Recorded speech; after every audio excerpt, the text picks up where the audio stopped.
Hello and welcome to the So What podcast, in which political economic analyst JP Landman discusses the issues uppermost in the minds of South Africans. You can find a written version of this content on JP's website, jplandman.co.za.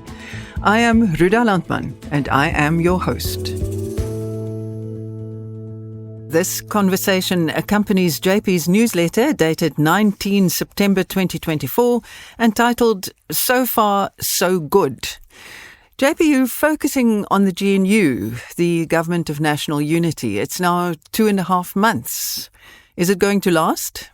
Certainly looks like it so far, and I say that because the first red line for the Government of National Unity was the so-called BELA Act, Basic Education Law Amendments Act.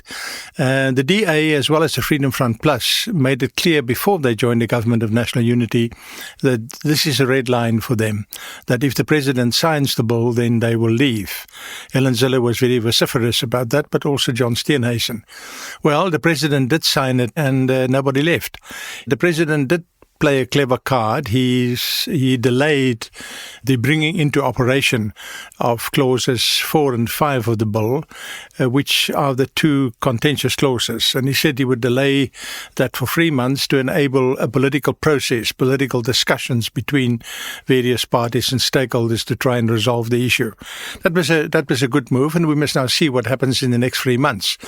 But let's just play out the scenarios. If a political compromise is reached, then great, then the problem is resolved.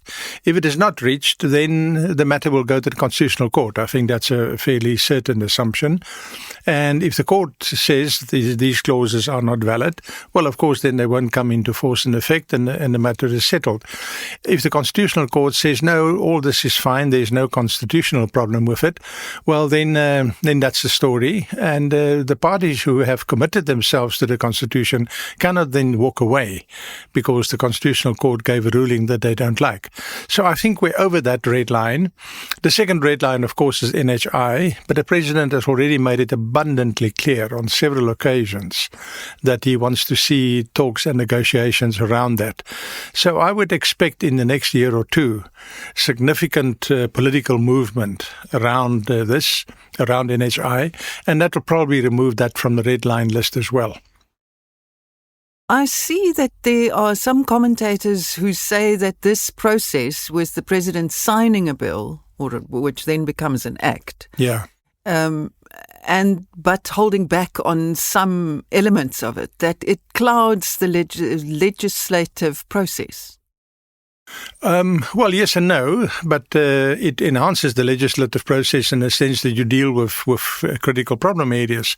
Take, for example, the Electricity Regulations Amendment Bill, which the President signed earlier.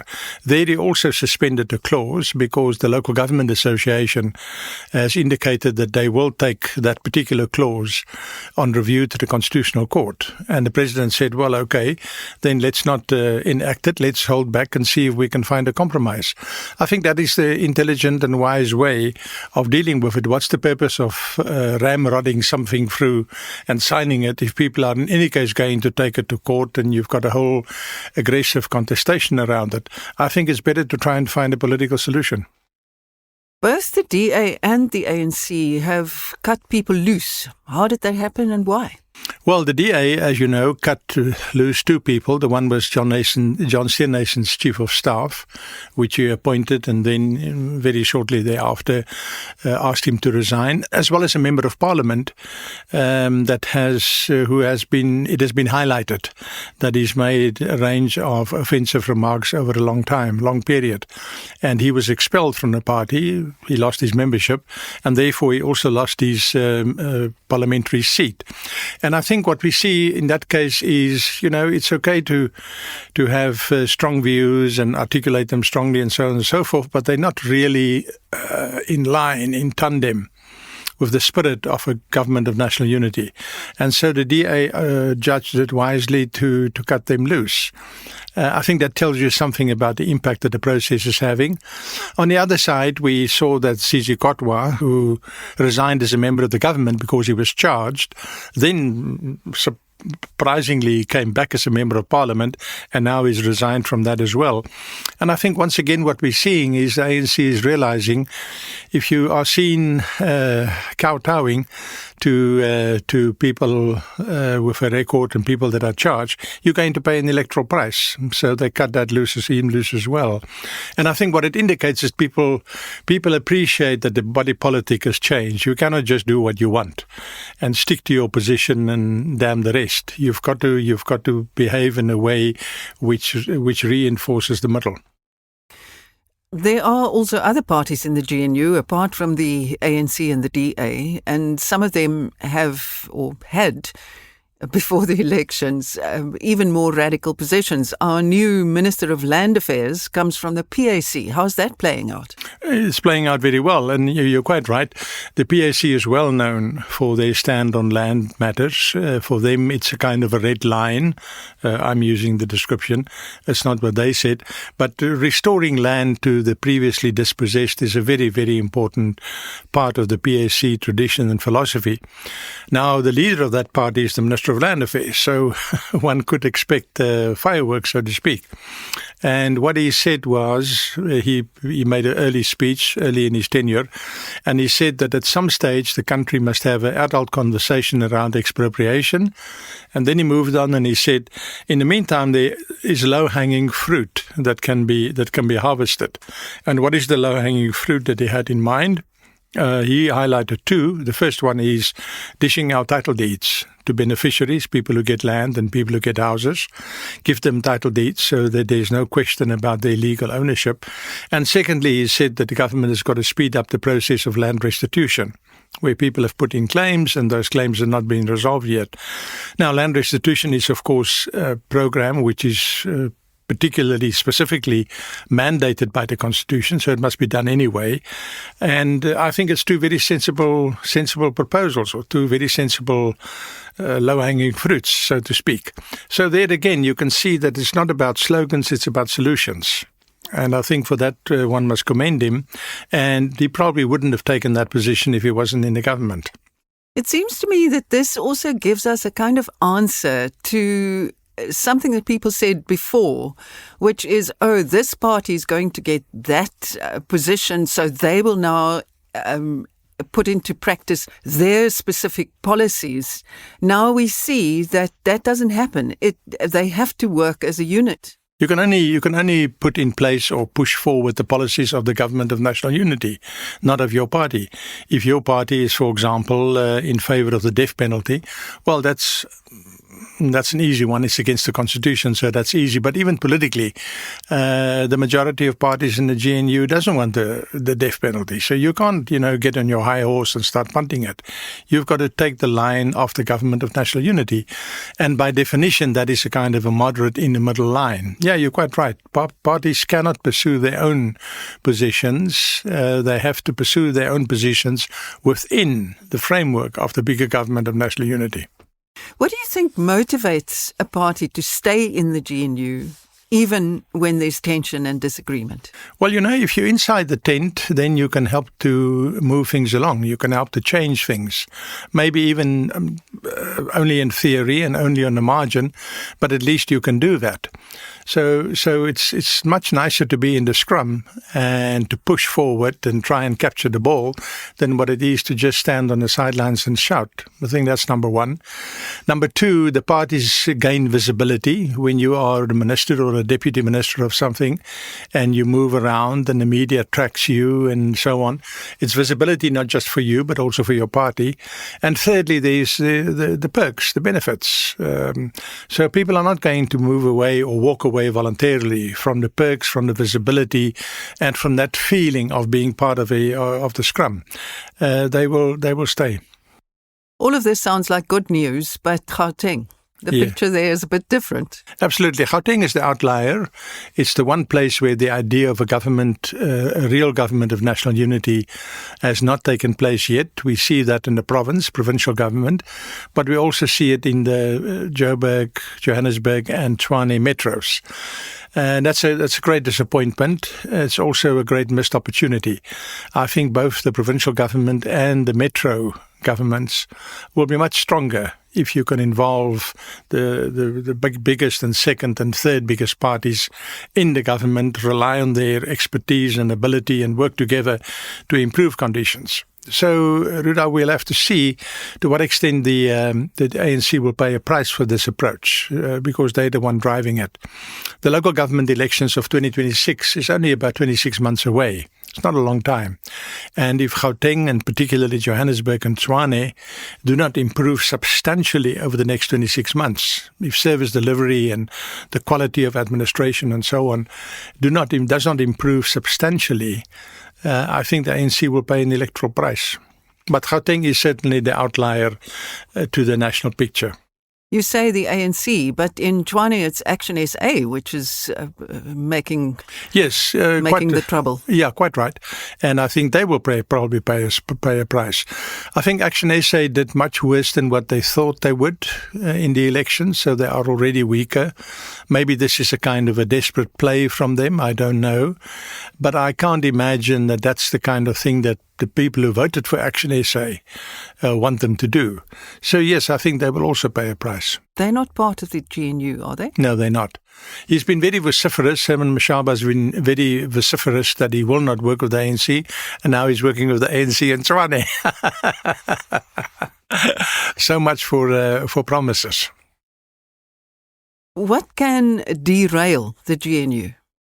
Well, if we look back at our own history and the experience of the Government of National Unity that we had after 1994 for 2 years, it is quite clear that the biggest danger, the biggest risk is inside the political parties itself, in the sense that those people in the political party who is not in the executive, who is not a minister or a deputy minister, start attacking their colleagues who are in the executive and say, why didn't you do this? Why did you agree to that? Why did you support that? You know, you can hear the accusatory tone coming through. And that played a role in the collapse of the Government of National Unity after 94. People that in that government told me that. So I think that is the big danger here, that people in the ANC are saying to the ANC leaders, guys, what are you doing here? You are going too far. And people in the DA will say, guys, what are you doing here? You're going too far. So you've got to keep your own people not under control, but you have to bring your own people along. I think that's the important point. And that's where the internal party managers, like Fikile Mbalula in the ANC and Helen Zille in the DA, where they play a very, very important role. It is their responsibility not just to look after their party, which is, of course, what they must do, but they must also help and carry the Government of National Unity. Those internal party managers have got a very important job. And let's see how they conduct themselves over the next year or two. A major criticism of the GNU is that it means that we now have 10 more cabinet members than we had before, and that it's very costly. Yes, that is the criticism. We have 2 more cabinet ministers. We used to have 28, they're now 30. We have 8 more deputy ministers. They used to be 35, they're now 43. So you've got a total of 10 more. And so, yes, on the first sound, it sounds as if that's very expensive on the first hearing. But let's just look at the picture from the other side. What did we get in return for the 10? Well, we got 21 people who were not from the ANC now in the executive. We got 12 people from the DA who's now in the executive in exchange for the 10, if you want to look at it that way. We also have 4 people from the IFP now in the executive. And then you have people from a range of other parties like GOOD, Al Jamaa and so on, who are now serving in the executive. So now you have to ask yourself a simple question. These new people that have come in with new energy, with diversity, with a different perspective on life and so on, are they making the government stronger or weaker? I think they make the government stronger. They bring new ideas, they bring different approaches. Am I happy to pay for that with 10 extra cabinet ministers? I'm certainly very happy to do that. I would much rather have a bigger cabinet that is more diverse and have more newcomers than just the same old that we used to have. What will be the real test of this government? When we look back in 5 years' time, how will we judge it? I think the most important test would be what the government has achieved, looking back, what it has achieved in bringing down poverty, unemployment and inequality. Those three things, poverty, unemployment and inequality, are by far the biggest problems in South Africa. And you're not going to solve other problems if you don't solve those problems. So the government of national unity will be, in my view, will be judged by that. Now, is that possible? Well, as you know, we are now in the 11th year. 2024 is the 11th year. So we've had more than a decade where the population grew faster than the economy. The economy grew at about 1 and a bit percent. The population is growing at 1.5, 1.6%. So you're going backwards all the time. You're creating new jobs. At the end of 2023, we had as many jobs as we had before COVID struck in 2020. So that's something to celebrate. But what happened in 2020, 21, 22, 23? Well, 3 to 4 million new people enter the labor market. So your unemployment goes up. You've got the same number of jobs, but the unemployment goes up. So you have to grow the economy faster than the population. It's a simple matter of mathematics or accounting. And there's your test. The government of national unity will have to get our economic growth rate to at least 3.5%, double the rate of population growth. Then we can get somewhere. Now, the good news is that the Bureau for Economic Research at Stellenbosch has done the work, and they've published their findings. And basically, they're saying if the changes or the reform under Project Vulindlela are implemented in energy, in harbours, in railways, in water, and so on, then we can achieve over the next 2 to 3 years 3.5% growth. That view of 3.5% growth has since been confirmed by the governor of the Reserve Bank, and also by the Deputy Minister of Finance. By the way, the Deputy Minister of Finance, who is a very committed Vulindlela supporter, is also a leader of the SACP. And there you have again one of those wonderful paradoxes that you find only in South Africa. So I think it's quite possible. The manufacturing survey was released by the BER, and what they found was that politics as a constraint on manufacturing is now at the lowest level that it has been since 2012. So that's a significant development. And what you also see with that is a sharp increase in manufacturing investment. We're talking manufacturing sector specifically now. Now that is without doubt good news. And then yesterday, the consumer confidence index was released, and that has also improved from what it was. Not as dramatically as manufacturing, but it has improved. So the bottom line is, I think the government of national unity there's a confidence dividend coming out of it, and that dividend is already spurring investment, and hopefully will also spur consumers to take a slightly more optimistic note. And that bodes well for economic growth. So I think it is achievable, but that will be the test. Can they get economic growth to a level substantially more than population growth and do something for poverty, unemployment and inequality? And that depends on the structural reforms contained in the Vulindlela program. Yeah, it is both simple and complicated. Simple in the sense that we don't have to do 55 things. Simple in the sense that we don't have to go to the IMF or the World Bank. There's a homegrown solution right here. But those reforms are, of course, not easy. Reforming railways and reforming harbours is not an easy process. And completing the reforms in energy is also complicated. So in that sense, it's complicated. But you know what you want to do. You know what you have to do. It's only the execution that is complicated. So I think it's very doable. In summary, so what?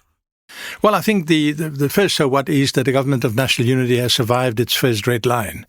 You may recall, if you go back over news headlines of the last 3 months, that when the government was formed, they said, okay, right, the government is now formed, but what about these 2 red lines, Bella and NHI? Well, we've now passed Bella, and on NHI, the tone is already changing. So this expectation stroke fear that the government of national unity will just collapse simply has not materialized. And I think that bodes well for the stability of the government. I think, secondly, all the parties who are now currently in the government of national unity are operating in the middle. They're not operating on the fringes. They don't bring their party's ideological positions unless those ideological positions are in line with the government of national unity. So the government is playing in the middle of the field, not on the left and not on the right. And that, I think, is a very strong plus for the country. And we see that in the improved confidence measures that I've referred to. And I think the last so what is that this government of national unity is really presenting the best chance for South Africa to break out of the stagnation of the last decade. Basically, you can say from the time of the World Cup, we've been treading water for a decade and a half. And I think this brings the real opportunity of changing that into a much more dynamic situation. Thank you for listening to the So What podcast. If you enjoy this content, please don't forget to leave a review and a rating, and please consider subscribing so you don't miss any future episodes. Also, tell your friends. Remember, you can find a written version of all JP's content at jplandman.co.za.